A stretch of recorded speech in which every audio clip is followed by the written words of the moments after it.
Bonjour Pierre Imbert. Bonjour. Donc vous êtes le directeur du Théâtre de la Madeleine à Troyes et donc en Avignon, programmateur. Alors première question, comment ça se passe programmateur au Festival Off? Est-ce qu'on s'annonce comme tel ou est-ce qu'on le cache? Ou est-ce que ça dépend? Non, on s'annonce comme tel, heureusement d'ailleurs, parce que tout le monde nous attend, alors c'est plutôt agréable. Non mais il faut, parce que sinon ça serait une économie assez étonnante. On est là présent une dizaine de jours et si on essaie de voir 3-4 spectacles par jour. S'il fallait être payé à toutes les séances, enfin je veux dire, ce serait des budgets incroyables. Oui, ça serait très cher. Or, derrière, le but c'est d'acheter des spectacles. Comment vous sélectionnez les spectacles? Est-ce que vous faites déjà une liste et puis elle ne bouge pas avant de venir? Ou est-ce que vous vous laissez porter aussi par le bouche à oreille dans les rues, quelqu'un qui vous tracte, qui vous plaît? Eh bien, les deux. C'est un peu court. Non, il y a évidemment des gens qui cherchent à nous joindre toute l'année et qui nous disent, voilà, on va être en Avignon, venez nous voir. Donc la liste est déjà longue avant d'arriver, c'est certain. Et vous venez à Avignon depuis combien de temps, vous? Là, depuis une vingtaine d'années à peu près. Et est-ce que vous avez vu une évolution à Avignon À part le grand nombre de compagnies qui, tous les ans, voilà, est de plus en plus important. Non, je crois pas. Non. Et comment on vit toutes ces espérances, ces espoirs que les compagnies mettent sur vos épaules, pour la plupart? Comment on le vit au quotidien, enfin, en tout cas pendant Avignon? Mal. Mal?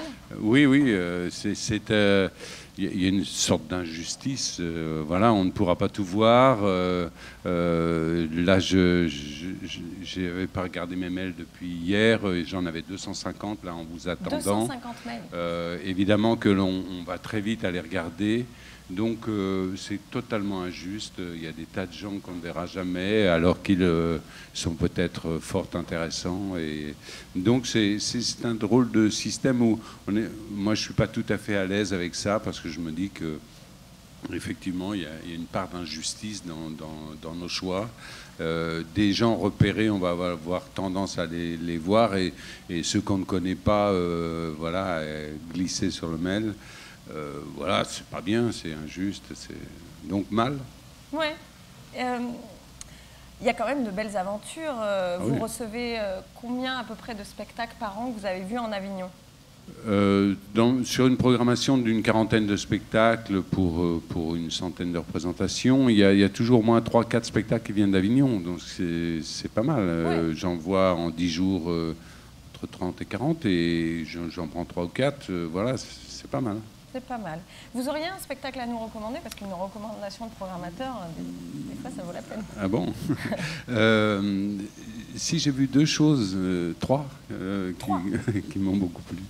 Il y a le journal d'Anna Politkovskaya, ça s'appelle Une femme non rééducable. Ça m'a beaucoup impressionné parce que c'est d'une forte actualité. Je crois que c'est au Théâtre du Balcon. Au Théâtre du Balcon à 14h, il me semble.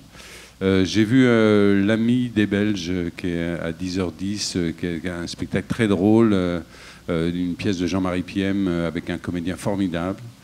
Voilà, j'ai vu Les Vibrants aussi aux Alizés, qui est un très beau spectacle sur les gueules cassées de la guerre de 14. Voilà, un type qui est défiguré, qui rencontre Sarah Bernard, c'est extrêmement touchant. Voilà, plein de choses encore.